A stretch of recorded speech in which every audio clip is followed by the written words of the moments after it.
Ambati silks Kanchipuram sari store now in Vijayawada. Exclusive పట్టు saris, సల్వాస్ and lehengas. నమస్తే రమగారు. నమస్తే జయ. మంచి స్టోరీ చెప్పండి. ఎప్పటి నుంచో అనుకుంటున్నాను జయ ఇది చెప్దామని.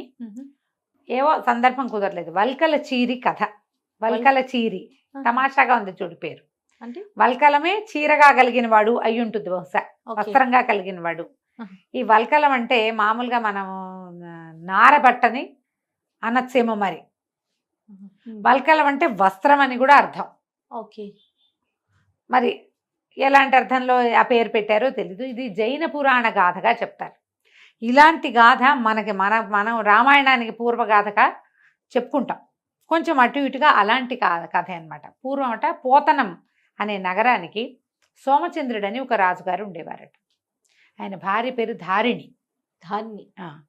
అయితే కలిసి హాయిగా ఉండేవాళ్ళు. వీళ్ళకి ఒక కుమారుడు కూడా ఉన్నాడు, ప్రసన్నచంద్రుడు.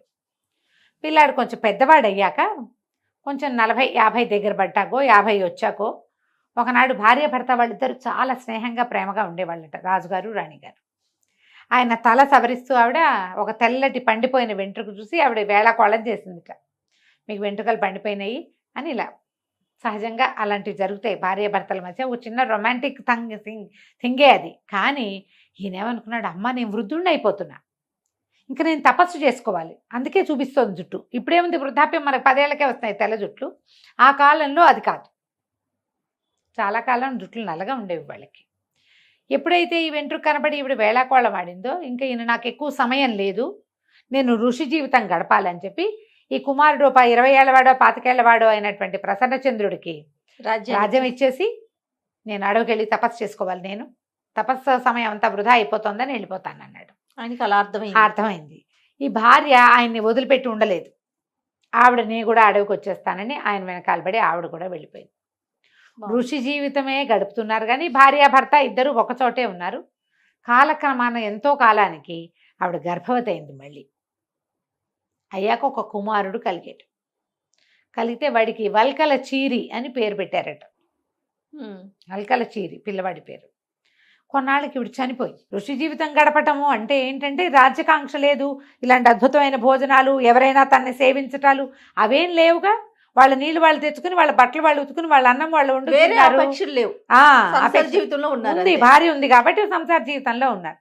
ఇది తప్పు ఏం కాదమ్మా, ఇలా చేయొచ్చు.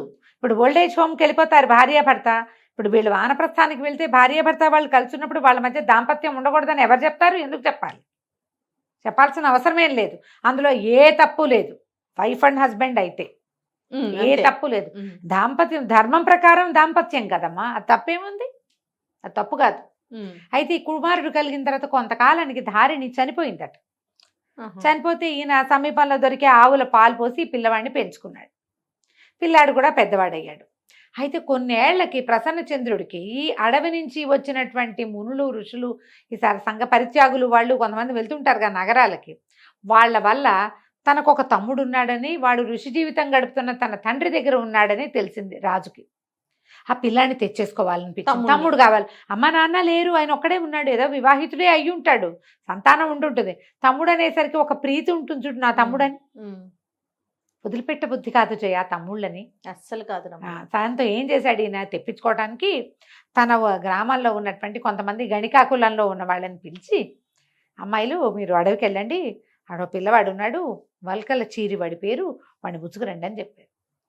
ఋషి దగ్గరికి వెళ్ళి మీ పిల్లని మాకు ఇవ్వమంటే ఇస్తాడో ఇవ్వడో. వీళ్ళు ఏం చేశారు, బోల్డని పళ్ళు స్వీట్లు అవన్నీ మోసుకుని అక్కడికి వెళ్ళి ఆ ఋషి సోమచంద్రుడు తండ్రి లేని సమయంలో పిల్లవాడిని బాగా ఆదరించి స్వీట్లు గీట్లు అన్నీ బాగా తినిపించి, మా ఊర్రా పోతనాశ్రమం మాది, ఏ ఆశ్రమం మీద వీళ్ళని ఇంత ఛాతీలు నిండుగా ఉన్న మనుషుల్ని వాళ్ళని చూసి, ఆడవాళ్ళని చూసి ఆడవాళ్ళని తెలుసుకోవాలి ఆ పిల్లవాడు. ఎందుకంటే అతను ఎవరిని చూడలా, అందరినీ ఋషులనే అనుకుంటాడు. పెద్దవాళ్ళందరినీ నాయనగారు అంటాం అలవాటు. అమాయకుడు, రెండో ప్రపంచం తెలియదు కదా వీళ్ళని. మామూలుగా ఋషులు ఇక్కడ ఉంటాయి, నెత్తి మీద కొప్పులు ఉంటాయి కదా, వీళ్ళకి ఛాతీ మీద కూడా కొప్పు ఉందనుకున్నాడు. అనుకుని వీళ్ళని గొప్ప గురువులుగా భావించేసాడు. వాళ్ళు ఏమన్నారు, మా ఊరు పోతనాశ్రమం, పోతనం అనే నగరానికి చెప్పారు. మా ఆశ్రమంలో ఇలాంటివి ఎన్నో దొరుకుతాయి, చక్కగా హాయిగా తినచ్చు, ఎంతో సంతోషంగా ఉండొచ్చు అని బోళ్ళని ఆటలాడించి పాటలు పాడించి బంతులు విసిరి ఆడి ఆడి ఆడి సాయంకాలం అయ్యేసరికి లేచకపోయారు, వెళ్ళిపోయారు. ఆయన వస్తున్నాడని. ఈ పిల్లాడు ఆయన రాలేదు, కానీ ఈ అబ్బాయికి ఇంకా ఉండబుద్ధి కాల. పొద్దు నుంచి కాలక్షేపం చేసి అందరు వెళ్ళిపోగానే పిల్లలు బూరు కొడుతోంది అని ఏడవడం మొదలు పెడతారు. ఈ అబ్బాయికి ఒక 18 ఏళ్ళు ఉన్నాయి, 17 18. తోచల ఆ పోతనాశ్రమానికి వెళ్ళిపోదామనిపించింది. తండ్రి ఎక్కడికో వెళ్ళాడు, ఆయన రాకముందు ఈ అబ్బాయి బయలుదేరి వెళ్ళిపోయాడు. వాళ్ళ వెంబడబడి వెళ్ళిపోయాడు. వాళ్ళు ఏదో రథాల్లో వచ్చారు, రథాలు తోలుకున్నారు, ఎక్కడో దాచిపెట్టారు, వాటిని రథాలు ఎక్కి వెళ్ళిపోయారు. ఇది ఋష్యశృంగ మహామునిని ఇట్లా తెచ్చారని చెప్తారు. ఇదే కథ మనకి రామాయణానికి పూర్వకథ. పుత్రకామేష్టి చేశారు కదా దశరథులు. పుత్రకామేష్టి చేయడానికి ఋష్యశృంగుడు వచ్చి చేశాడు. ఆ ఋష్యశృంగుడి ఇట్లా అడవి నుంచి బయటికి తీసుకొచ్చారు. ఆయన వస్తేనే వానలు పడతాయని చెప్పారు ఇంకొక రాజ్యంలో, రోమపాదుడి రాజ్యంలో. ఆయన తీసుకొచ్చాక వానలు పడ్డాయి. ఆ శాంతాదేవిని, రాముల వారి అక్కయ్య అయిన శాంతాదేవిని ఋష్యశృంగ మహామునికి ఇచ్చి వివాహం చేశారు. ఆయన వచ్చి పుత్రకామేష్టి యాగం చేయించారు వీళ్ళకి. ఋష్యశృంగుడి కథ కూడా ఇలాగే కనపడుతుంది. స్త్రీముఖం తెలియని వాడు ఋష్యశృంగుడు అంటే. సరే ఏమైంది, రథానికి వాళ్ళు వెళ్ళిపోయారు. వాళ్ళ కోసం అటు చూసి ఇటు చూసి తోచక ఈ కుర్రాడు కూడా బయలుదేరి వెళ్ళిపోయాడు. అదే పనిగా పోతనాశ్రమానికి దారెటు అని వాళ్ళని అడుక్కుంటూ కనపడ్డ వాళ్ళని వెళ్తుంటే ఒక బండి వాడు కనపడ్డాడు. ఒక బండి వెళ్తోంది, అడవిలో నుంచి బయటకు వచ్చేసాడు. బండి వెళ్తుంటే వాళ్ళకి నవ్వొచ్చింది. పోతనమా అన్నారు. అవును పోతనాశ్రమం అన్నాడు. అనేసరికి భార్య భర్త ఇద్దరు ఉన్నారు. వాళ్ళు కుర్రాన్ని చెయ్యిల బట్టి లాగి పైకి ఎక్కించుకున్నారు. ఎక్కించుకుని బండి మీద కూర్చుని ఈ పిల్లవాడు వెళ్తూ ఉంటే ఈ ఋషిగారిది ఈ ఆశ్రమం ఎవరిది, ఆశ్రమం వీళ్ళని కూడా ఆశ్రమం అనుకుంటున్నాడు. వాడికి తెలియదు పాపం. పొట్ట చెక్కలయ్యేలాగా నవ్వుకుంటూ భార్య భర్త కుర్రాన్ని బాగా ఆదరించారు. ఏవో పళ్ళు కాయలు చేతిలో పెట్టారు. ముందుకెళ్ళేసరికల్లా ఒక దొంగవాడు బండిని అటకాయించాడు. బండిలో ఏదో ధాన్యం ఉంది, అది ఇవ్వమని అటకాయించేసరికల్లా బండివాడు మంచి గట్టివాడు. వాడేం చేశాడు, ఆ బండికి పోల్కర్రలు ఉంటాయిగా పక్కన, ఒక మంచి గెన్స్గా ఉన్న కర్ర తీసి తలకాయ పగల కొట్టేశాడు దొంగ.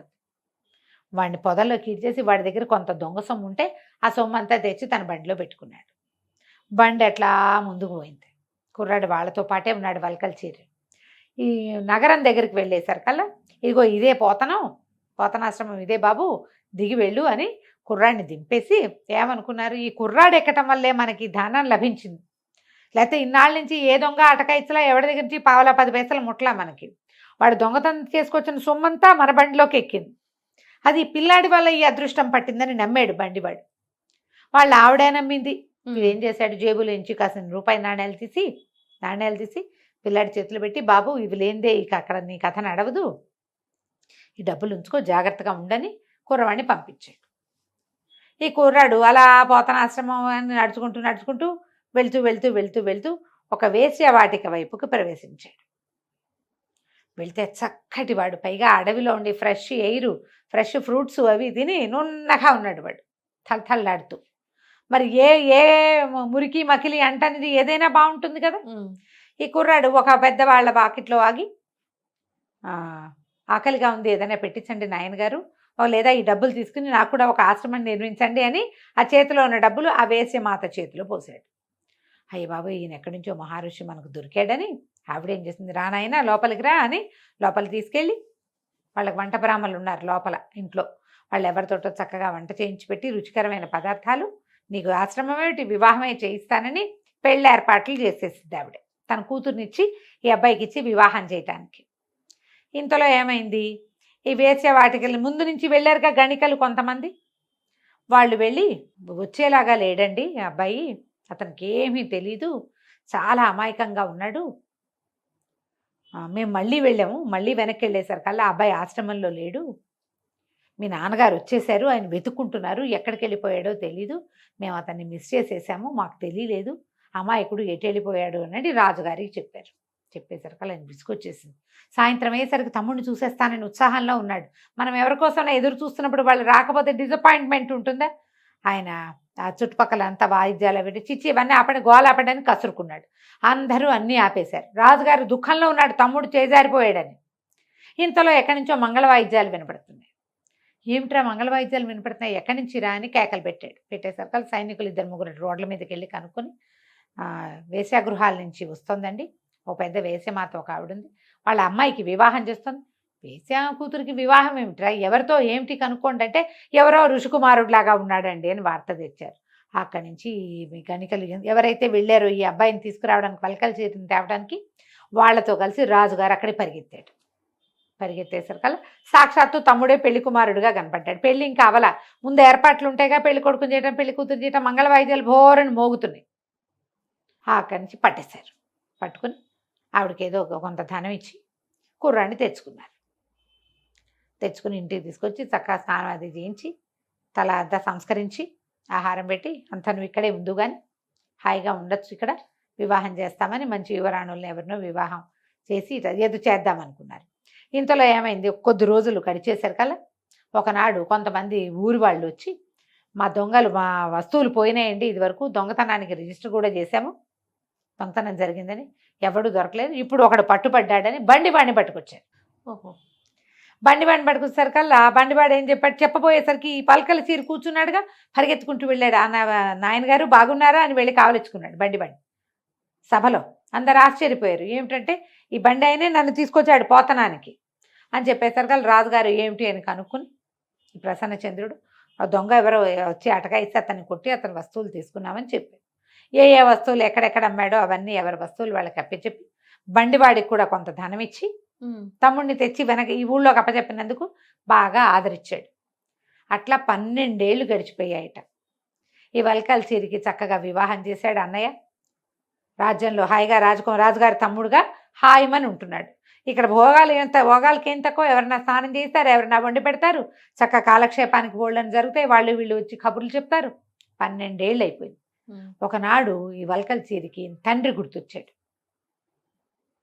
అక్కడ ఏం జరిగింది, ఈ సోమచంద్రుడు ఆయన ఆశ్రమానికి తిరిగి వచ్చి కుర్రాడు కనపడక అబ్బాయి కోసం వెతుకుని విపరీతంగా ఏడ్చి కుమారుడి కోసం కళ్ళు పోయినాయి ఆయనకి. అయ్యో. ఆశ్రమం చుట్టుపక్కల ఆశ్రమాల్లో ఉన్న వాళ్ళు ఎవరి సహాయంతో ఆయన జీవితాన్ని సాగిస్తున్నాడు. ఈ ప్రాంతం నుంచి వచ్చిన వాళ్ళు ఎవరో చెప్పారు, సోమచంద్ర మహారాజు ఋషిగా ఉన్నాడు కదా, ఆయన కళ్ళు కనపట్టలేదని వార్త వచ్చింది. వార్త వచ్చేసరికల్లా వల్కల్ చీరి ఏడవటం మొదలుపెట్టాడు. ఇన్ని సంవత్సరాలు అయిపోయింది, నేను తండ్రిని వదిలేసి ఈ భోగాల సత్వంతో ఇక్కడ ఉండిపోయాను అనేసరికల్లా ప్రసన్నచంద్రుడు ఏం చేశాడు, తమ్ముడిని కూడా వెంబడి పెట్టుకుని తీసుకుపోయాడు. అతను వెళ్ళాడు తండ్రిని చూసి రావడానికి, తల్లి ఎలాగూ లేదు, ఆయన చూసి రావాలి కదా, అందుకని చెప్పి వెళ్ళాడు. వెళ్ళేసరికల్లా ఈ పిల్లలు ఇద్దరు దగ్గరకు వచ్చేసరికల్లా ఆయన ఆగకుండా కళ్ళ నీళ్ళు పెట్టుకుని ఏడ్చి మళ్ళీ కంటి చూపు బాగుపడిపోయిందట. ఆయనకి కళ్ళు బాగుపడ్డాయి. తర్వాత తండ్రికి వలసిన ఏర్పాట్లు చేసి ప్రసన్నచంద్రుడు మళ్ళీ వల్కల్ చీరిని రాజాశ్రమానికి తీసుకెళ్ళిపోయాడు. ఎంతో కాలం జీవించారట. ఇది ఒక విచిత్రమైన గాథ జైన పురాణంలో ఉంది. చిత్రంగా ఉంది కదా, చాలా రోజులు ఎప్పుడో చదివాను నేను. ఓకే. అప్పటి నుంచి చెప్దాం అనుకుంటా, మనకు సందర్భం కుదరలేదు, ఇవాళ సాగిద్దనమాట. అది వల్కల చీరి కథ చాలా బాగుంది రమ్మ గారు. నమస్తే. నమస్తే.